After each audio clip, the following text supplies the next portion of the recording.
More and more people are moving to cities, and that's going to affect almost every industry. We are very cautious and very aware to make a conscious effort to work with the ecosystem. What can the average person do to take action now? Not one person can change the world, but if we all do a little something different, it might help. Being open to embracing innovation. Know that you can make a difference. Absolutely. There's no excuse not to even do a little bit. Let's go check it out. Going Green is brought to you by Koskenkorva Vodka, a huge friend of ours. We love what they're doing. Koskenkorva Vodka is a sustainable vodka made honestly. It's vegan and gluten-free. The vodka is named after the village in Finland, Koskenkorva, where real farmers harvest the world's northernmost barley in unfiltered spring waters to make a vodka of true integrity.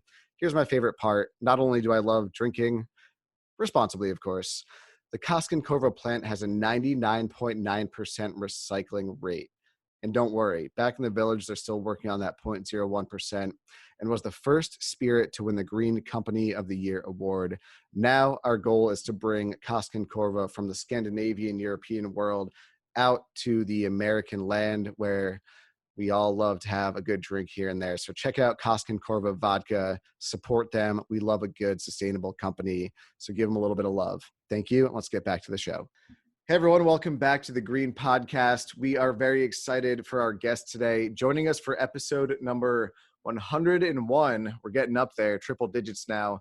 We've got a neighbor of mine in San Diego. We've never officially crossed paths, although I see this guest always posting content right in my backyard, which is always exciting to see because it's just cool knowing other people in the community care about sustainability, going green, and things like that. So I'd like to introduce and welcome Sustainable Shane to the show today. Shane, thanks so much for joining us. What's happening, Dylan? Thanks for the shout out. I'm excited to be here. And most of all, thank you for hosting a show about our planet. Can't thank you enough for caring. Yeah, well, same to you. So let's kind of dive right into it. I follow you on Instagram, and I know, you create this really awesome content. You're kind of built like a fun character in a certain sense. And you were even telling me before that you want to kind of be like the Bill Nye science guy of the sustainable world. So first off, I think that's, a really important thing to put yourself out there and make content that educates people, especially a younger audience, kind of a more family-friendly audience because they are the future.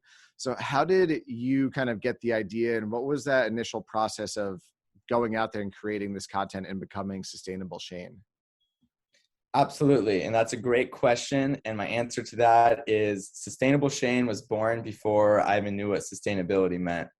I just grew up, I was very lucky to grow up in North County, San Diego, and I grew up being sustainable. I grew up gardening, composting, diving. Shout out to my mom for teaching me everything I know about gardening. And yeah, I was really involved in being like part of our planet before I knew it was important.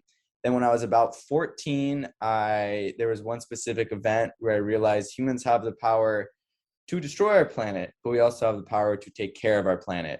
So it was at that age that I was like, you know what, I'm making this my life's passion. So did everything I could, volunteered, joined nonprofits, worked for different companies, went to UC Berkeley, majored in sustainability. Then I took my background of being on camera, and I grew up as a model and actor. And so I took the two of them together, my love of being in front of the camera and my love of sustainability, smash them together. Sustainable Shane is born. Love it, man. What's been sort of your favorite part of just going out there and like talking to people about sustainability? My favorite part about talking with others regarding sustainability is learning new things every day. And I know that sounds super cliche, but really I am a student of the earth, and I believe that learning happens for the rest of our life.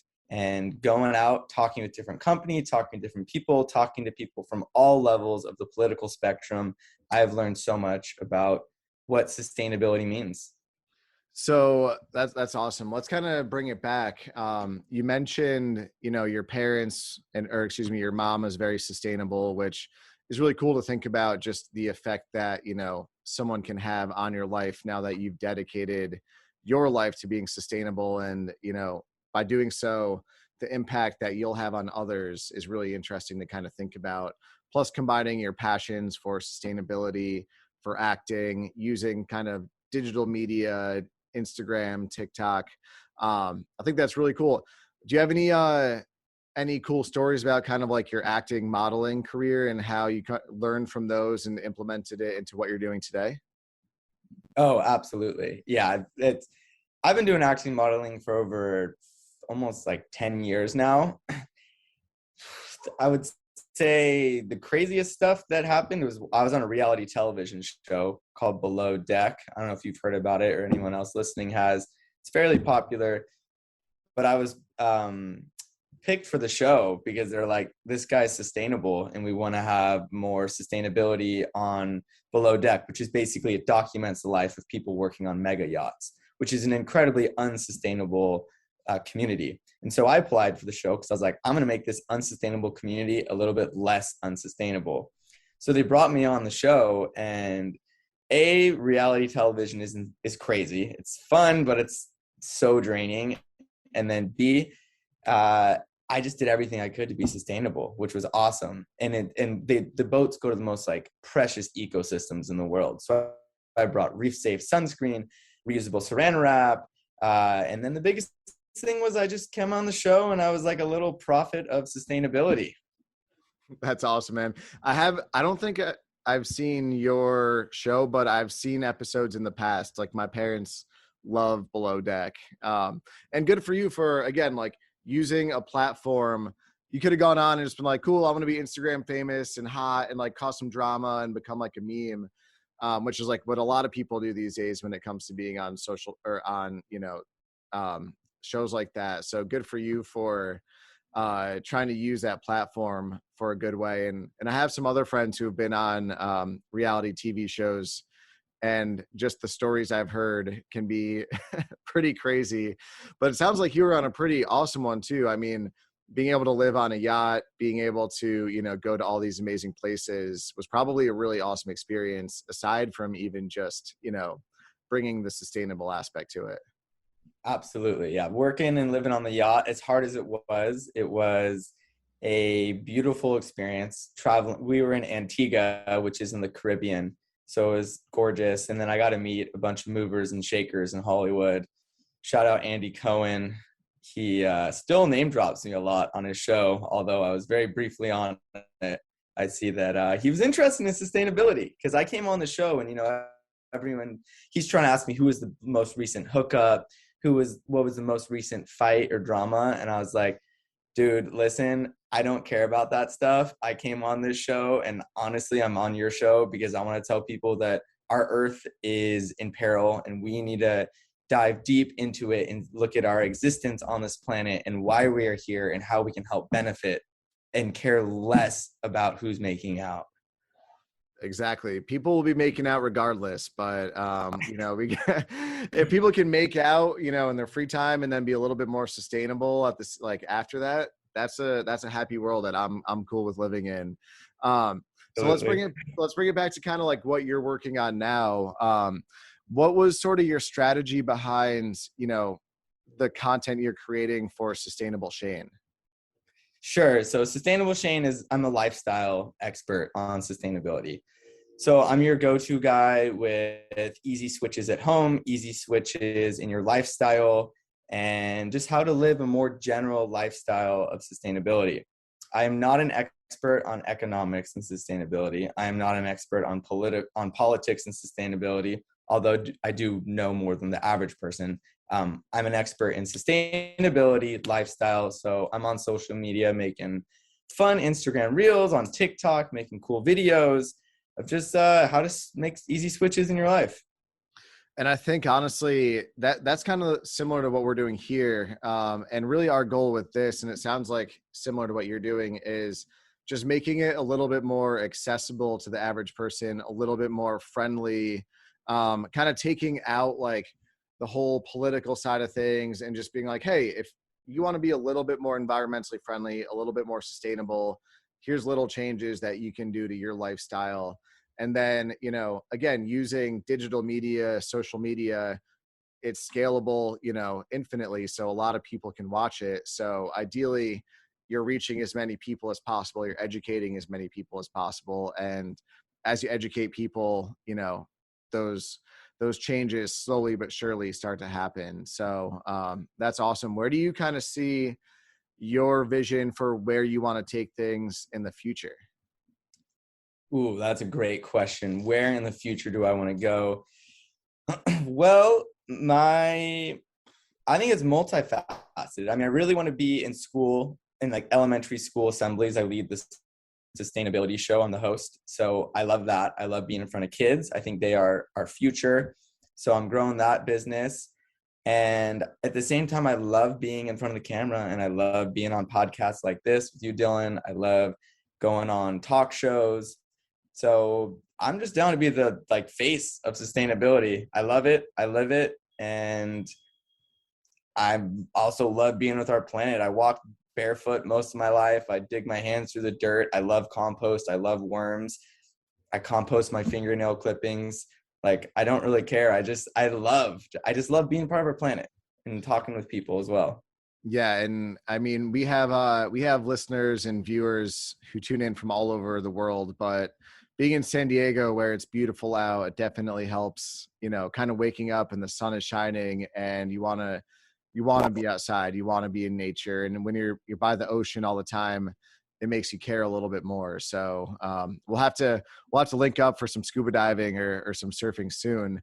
What's one action item, that you could share with sort of the average person to just make those little steps and be more sustainable, would you say? Okay. So I always draw an analogy for sustainability. So sustainability is like math.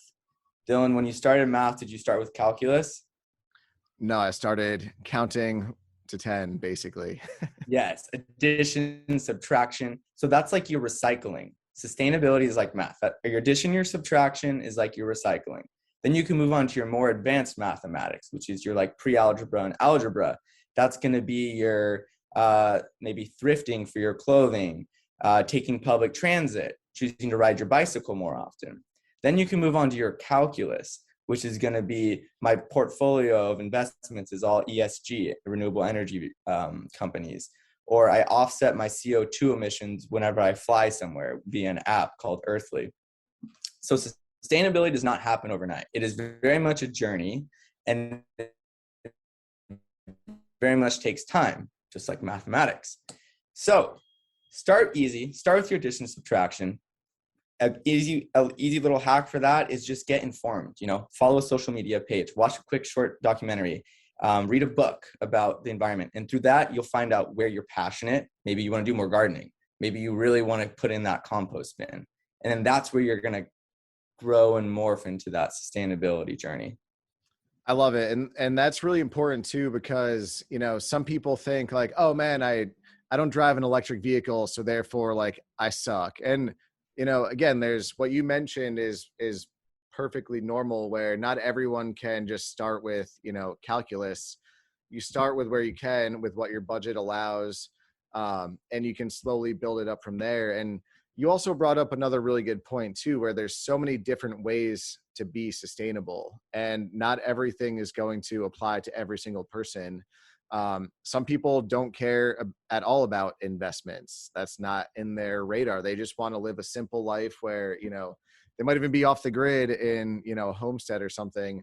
Then there's other people who are like, yeah, I want to be a multimillionaire entrepreneur, business owner, but I also want to be sustainable. And so I think those different levels help, but everyone can find something that they're passionate about and find ways to be sustainable in it. And not to plug myself, we'll plug you soon, but we have this event coming up. And one thing I really wanted to do, we have 20 speakers, and every single speaker has a very different industry they work in and a different background, from, the military to fashion, to electric vehicles, to products, to e-commerce, to marketing, to entertainment. And not every one of those speakers is going to hit a chord with every single person. But the idea is maybe someone listens in and says, wow, I love fashion. I never thought about that aspect of it, but now I know how I can make a difference, in my world. So I think Shane brings up a really good point where you can find things that you're interested in and your passions, and then also implement ways to be sustainable within that. So I think that's really cool. Absolutely. Shane, first off, thanks for coming on. Really appreciate it. 10, 15, 20 years from now, before I asked where do you want to be, I really should have asked like, where are you going to be? Because I think, you're making those strides to go out and make it happen. Where do you see, kind of the overall world and the people in it when it comes to being sustainable? Do you see trends to being more environmentally friendly when it comes to that? Oh, absolutely. And I mean, I think you'd be blind if you didn't see the world starting to wake up about it.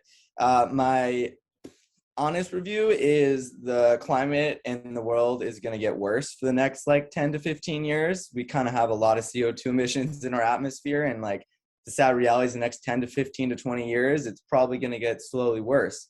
But within 30 to 40 to 50 years, we can absolutely reverse that trend. And I see that happening. I think humans are brilliant.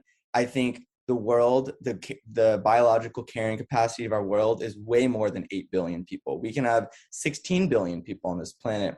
We just need to use our resources more efficiently.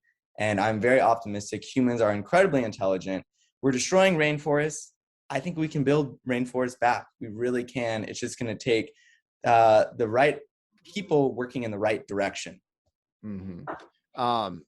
So kind of, I'll wrap it up with this one question. I'm just kind of curious because like you have a really strong background in sustainability. You went to college for it.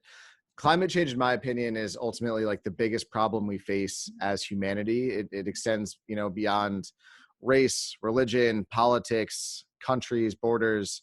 But within climate change, what do you kind of see as sort of the biggest problem? Is it single-use plastics? Is it burning fossil fuels?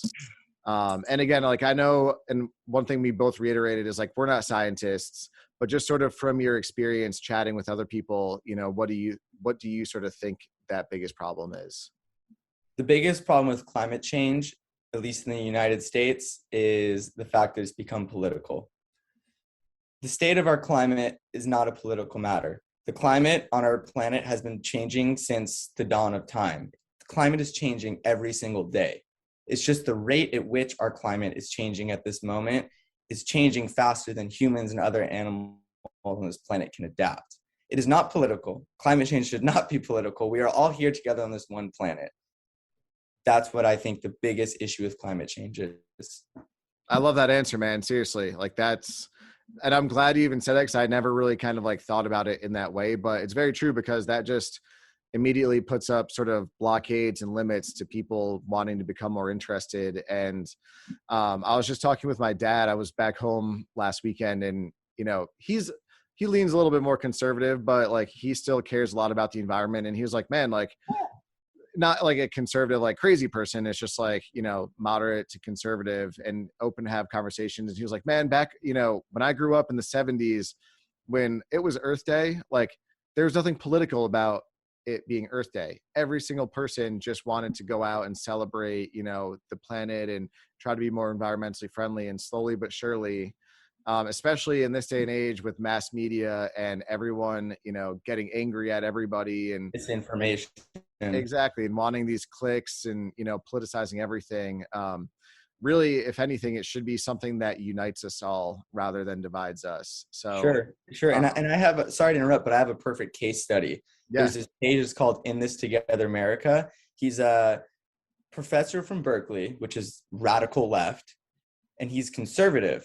And his whole platform is about, I'm a conservative in a world of liberals, and I care a lot about our planet.